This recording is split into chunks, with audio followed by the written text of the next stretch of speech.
Bonjour, Société Camso France, groupe Michelin. Aujourd'hui, on va vous présenter la tension d'une chenille caoutchouc.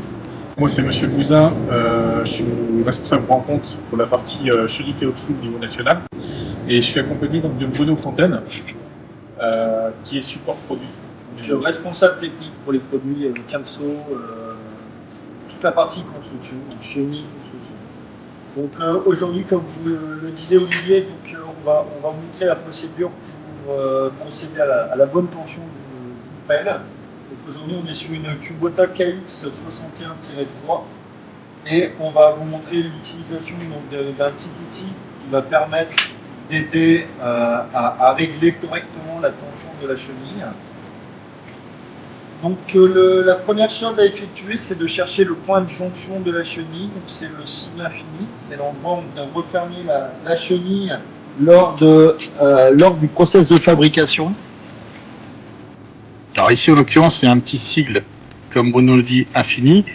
Ça, c'est l'endroit à peu près à 40 cm entre le centre de l'infini où la jonction est faite. C'est là où le poids de la chenille est le plus lourd.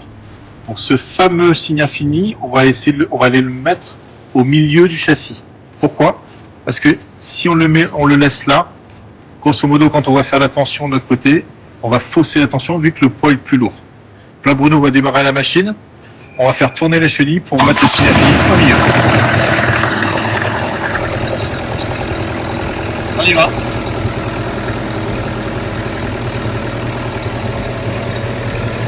je le repère. On met un petit repère là. Voilà. On va les mettre au milieu du châssis. Voilà. Notre repère est mis ici, d'accord. Là, on va vite encore un peu. Voilà. Voilà, Bruno, tu peux couper la machine, s'il te plaît. Voilà, parfait. Vous voyez ici, on a mis notre repère au milieu du châssis, en haut. Et là, on s'aperçoit que sur la cale de tension, on a des normes à respecter. Donc ici, c'est une machine qui fait 2 tonnes 5 et plus. Donc elle est entre 2 tonnes 5 et 5 tonnes 5. Donc on va devoir prendre ici la mesure à ce niveau-là. Vous voyez ici, là c'est un galet externe. Donc ce galet ici, le roller qui est là, grosso modo, on devrait avoir cette distance-là entre les deux. On s'aperçoit ici que la chenille est très tendue. Donc là, en l'occurrence, on va devoir la détendre pour obtenir cette cote-là. Donc on va s'amuser à la détendre. Parce que les risques, la tension d'une chenille est très importante. C'est des risques de casse, des risques d'ingérer du matériel, tout comme quand elle est détendue. Donc on va dévisser le graisseur. Et ce que Bruno souligne, c'est effectivement si un caillou se met au milieu ici entre les dents et qui vient sur la rouffole ou sur le barbotin, il va y avoir une surtension qui va se créer à l'intérieur de la chenille, c'est-à-dire qu'il y a des câbles qui vont casser. Et c'est à cause de cette tension de chenille qui est mal faite. Donc l'intérêt est vraiment de bien tendre correctement la chenille avec cette cale de tension qu'on a sortie ici cette année. Donc voilà, Bruno, ouais, c'est bon. Voilà.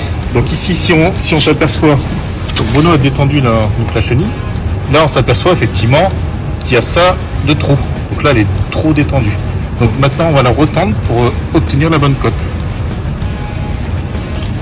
Pourquoi grâce dans le secteur Là, il y a c'est le fût.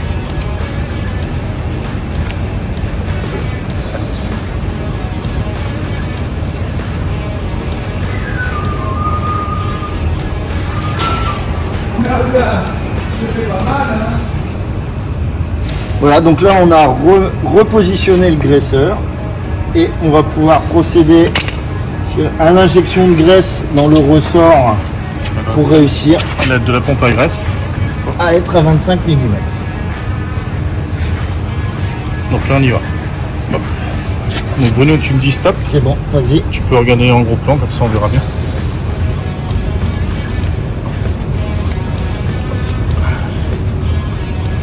C'est bon. Voilà. Donc là on a bien vu que les 2 cm 5 étaient respectés, puisque c'est une pelle qui est supérieure à 2 tonnes 5. Voilà. Là c'est la bonne tension à faire. Alors là c'est un guidage extérieur avec des rollers extérieurs. Donc on a pris la cote entre la dent qui est ici, voilà, et le galet. Par contre, lorsque l'on a un guidage qui est intérieur, c'est-à-dire qu'il ne roule uniquement sur les pièces métal, dans ce cas-ci, on vient positionner notre outil ici qui va nous aider à appliquer la tension correcte. Parce que le roller va passer sur d'autres machines, il va passer sur les dents qui sont ici. D'accord? Donc du coup, on prendra la tension entre la dent qui est là et le roller. Voilà. En Merci espérant, à tous. voilà.